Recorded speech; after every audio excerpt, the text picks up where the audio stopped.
नमस्कार, बिहार तक देख रहे हैं आप और आपके साथ मैं हूं आशीष अभिनव। चारों सीटों के परिणाम आ चुके हैं उपचुनाव के और इसमें 4 में से 4 सीटों पर एनडीए को जीत मिली है। लेकिन इसमें एक बड़ा सवाल अब उभर कर सामने आ रहा है कि क्या मुस्लिम और यादव मतदाता आरजेडी से नाराज हो रहे हैं। तमाम विश्लेषणों में आपने इसका जिक्र सुना होगा, लेकिन हकीकत क्या है ये हम समझने की कोशिश करते हैं। क्योंकि कहा यह जा रहा है कि कुछ मुस्लिम वोट बैंक जो है वो जेडीयू की तरफ भी शिफ्ट हुआ है और कुछ वोट 2 सीटों पर खासकर बेलागंज और इमामगंज में प्रशांत किशोर को भी गया है।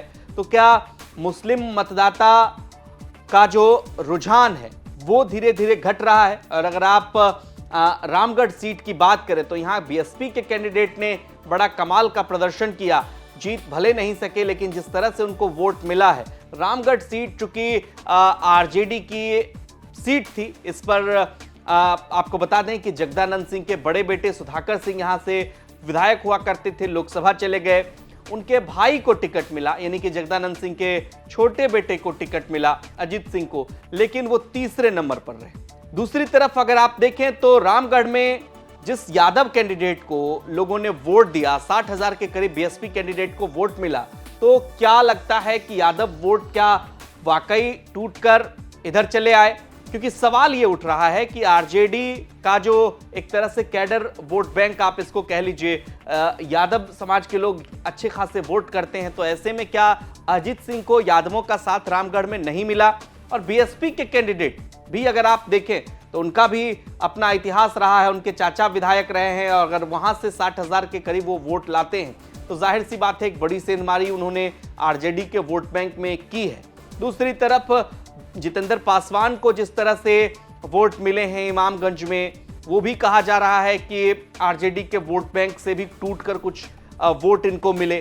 तो क्या यादव और मुस्लिम वाकई आरजेडी से नाराज हो रहे हैं और नाराजगी में वजह क्या है। क्या मुस्लिमों का प्रतिनिधित्व जो है, ये बार बार एआईएम सवाल उठाती है कि आरजेडी जो है सिर्फ उनको वोट चाहिए, प्रतिनिधित्व नहीं चाहिए। तो ऐसे में क्या एक बड़ा झटका लगता दिख रहा है आरजेडी को। इसको लेकर वरिष्ठ पत्रकार प्रियदर्शी रंजन क्या कुछ कहते हैं, सुनिए जरा। कुछ तो मजबूरियां रही होंगी, यूं तो कोई बेवफा नहीं होता। यादवों और मुसलमानों ने क्यों दूरी बना ली महागठबंधन से, क्यों दूरी बना ली आरजेडी से, अपने परंपरागत पार्टी से। कुछ तो बात है। एक कारण तो यह भी है कि प्रशांत किशोर ने जिन मुद्दों को हवा दिया है उससे मुसलमानों का आरजेडी के प्रति आकर्षण में थोड़ा सा, हालांकि सैंपल साइज बहुत छोटा है, लेकिन थोड़ा बहुत झुकाव कमा है।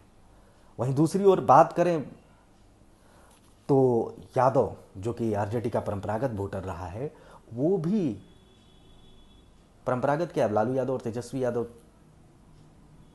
की जाति है यादव, उन यादवों ने भी आरजेडी से दूरी बना ली, खास करके बेला और रामगढ़ में। रामगढ़ में पार्टी की प्रतिबद्धता को तोड़ करके जाति की प्रतिबद्धता पर यादवों ने मुहर लगाई और यादवों ने आरजेडी के प्रत्याशी को चुनने के बजाय अपनी जाति के प्रत्याशी सतीश यादव के पक्ष में भारी मतदान किया। कुछ वैसा ही बेला में भी दिखा। बेला में हालांकि दोनों ओर से जो मुकाबला था मनोरमा देवी और विश्वनाथ यादव के बीच में, दोनों यादव ही थे, लेकिन दोनों के बीच के चुनाव में बहुत सारे यादव मतदाताओं ने मनोरमा देवी के पक्ष में वोट किया। तो कहीं ना कहीं यादवों ने पार्टी की प्रतिबद्धता तोड़ी है और जाति की प्रतिबद्धता पर मुहर लगाई है। ये आरजेडी के लिए विचारणीय विषय है। 2025 बिहार विधानसभा चुनाव से पहले अगर अपने इन कमजोर नटों को आरजेडी दुरुस्त नहीं कर पाती है तो यकीन मानिए 2025 बिहार विधानसभा चुनाव में आरजेडी और महागठबंधन का पुर्जा ढीला हो जाएगा। और इस समीकरण के आधार पर जो आने वाले दिनों में 2025 में आरजेडी जाएगी, उस पर बड़ा सवाल रहेगा।